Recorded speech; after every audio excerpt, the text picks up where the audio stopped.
একটু যাই, কারণ একটু ইউনিক ভাবে যাওয়া ভালো। কার সাথে সিনেমা করবে প্রথম সিনেমা?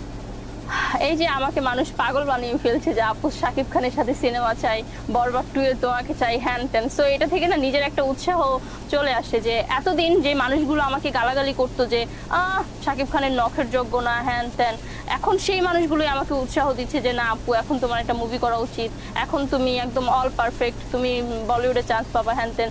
এখন কমেন্ট বক্সটা ঘাটলে এই একটাই কমেন্ট যে আমাকে মুভিতে দেখতে চায়।